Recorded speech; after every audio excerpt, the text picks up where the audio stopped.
Welcome back. If you're new here, my name is Erika Jane. I like to make a lot of random videos on food, intentional living, managing anxiety, and a whole bunch of other stuff.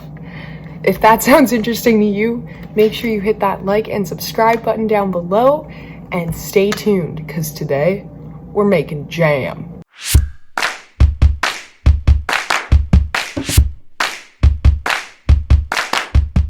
Let's make some jam. Okay, starting out with your supplies. You're gonna need some pectin, some strawberries, some mason jars. I like to put my mason jars on just a regular baking sheet while they're heating up. And here I heat them in our oven at 95 degrees Fahrenheit. Now you're gonna wanna start boiling some water to put the inserts of your mason jars in. I like to keep my water about medium to high heat and just let those sit while I make jam. Now, moving on to washing strawberries. The best method I have found is using clean water, of course, and vinegar. And then I leave the strawberries to soak for anywhere from 10 to 20 minutes at a time. Throw a whole bunch of them in there. Make sure they're totally covered and submerged by the vinegar and water mixture as well.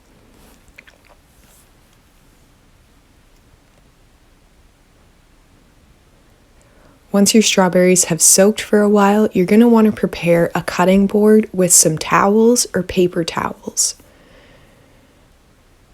If you're using the strawberries for jam, it doesn't quite matter if they're totally dry. But if you are storing them for you to consume or eat later, I try and get them as dry as possible.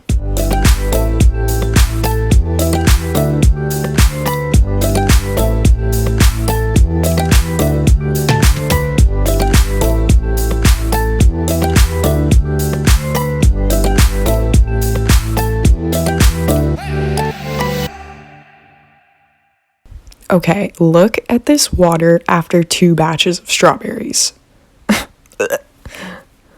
Okay, so coming into making your jam. Now, depending if you're using liquid pectin or pectin granules, the recipe is going to be a little bit different. So today I'm using liquid pectin. With the liquid pectin, you're going to want to combine, so I'm doing a double batch here. So it is 3 3/4 cups of blended strawberries for each batch. And then you're going to need 7 cups of white sugar, a 1/4 cup of lemon juice, and you're going to go ahead and combine that all in a large saucepan. Now, I would recommend doing a single batch if you have a pan around the size of mine. The double batch does tend to get a little big once it's boiling. Do as I say, not as I do. That's the saying, isn't it? Okay, so you're gonna dump your mountains of sugar into your blended strawberries here. And I find it a bit easier to stir in the sugar before turning on the burner. Now, once you have your sugar all mixed into your strawberries, you're going to go ahead and turn on your burner around 7 or 8. Now, I'm using an electric stove here, so if you have a gas stove, you may want to watch it a bit closer here.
Now my jam kept almost boiling over, so I keep removing it from the heat and putting it back here.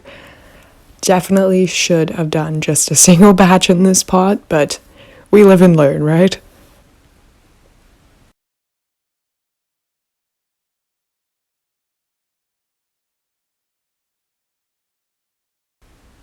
And I just had a little bit extra of strawberry puree, so I'm just freezing it in an ice cube tray, and then I'll use that later in smoothies or something. Now, once your jam has come to a boil and you've let it boil for a full minute, you're going to go ahead and add your liquid pectin. If you're using pectin granules, the recipe is a little bit different, so just go ahead and check that before. Now, since I did a double batch, I'm using 2 packages of the liquid pectin here, and I'm just going to make sure that's fully combined before I start skimming.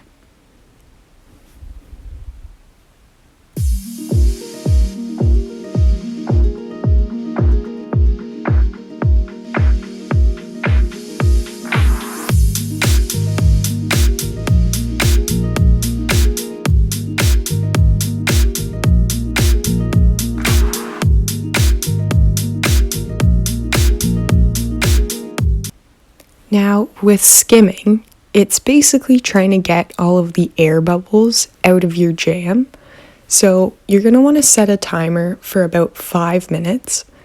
I find it the easiest to use a ladle and focus on stirring in the center of your jam, just with the bottom of your ladle. Now, as you can see here, it kind of causes the air bubbles to go around the side of your pot. And then it's a little bit easier to scoop it up with the ladle around the sides. You're just going to want to separate the air bubbles into a different container, and you're going to want as little air bubbles in your jam as possible. Now, the air bubbles are really just going to affect the preservation of your jam because it's going to leave oxygen in it. So that, I guess, is the point of getting the air bubbles out.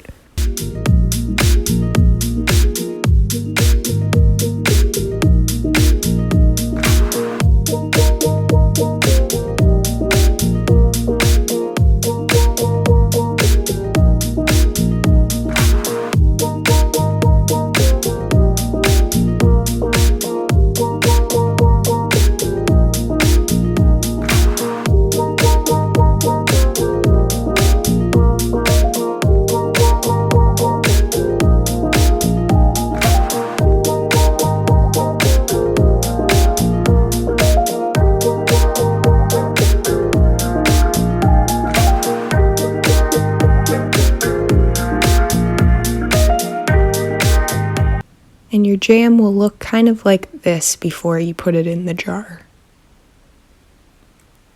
So now you're going to go ahead and grab your jars out of your oven, as well as the jar inserts you had boiling on the stove. I find it also helpful to have a pair of tongs to grab the inserts out of the water, as well as a wet cloth. You're going to want to use that to wipe the mouths of the jars before you seal them. Now, if you have a wide mouth funnel, you can use that. I'm just using the ladle here, and I'm going to fill the jars almost full. You're going to want to leave about 1/4 inch at the top.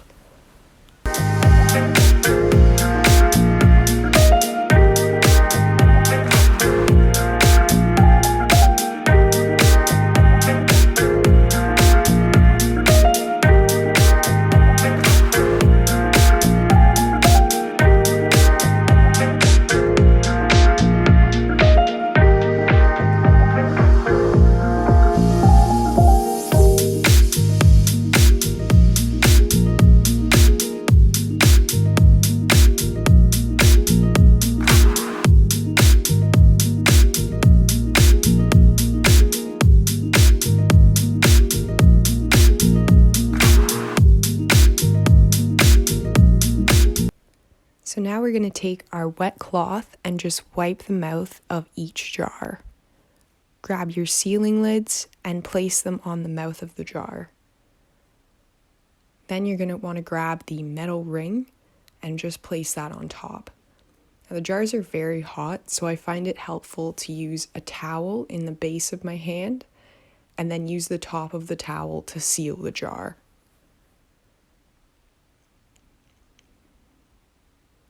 Now, while these are setting, you're just going to want to leave them and not touch the top of the jar.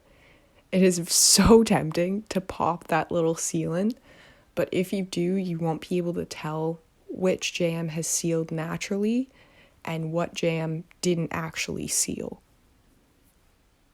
Now I'm going to go ahead and clean up the rest of my kitchen, and I'll leave that jam to set for at least 24 hours before I open it.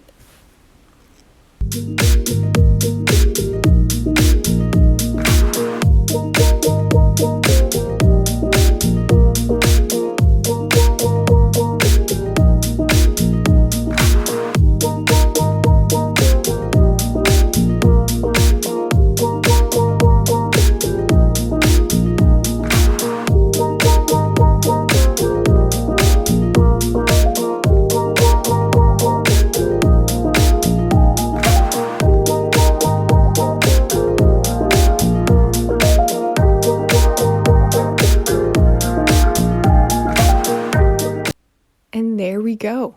Depending on the size of the batch you did, you should probably end up with anywhere from 6 to 24 cases of jam.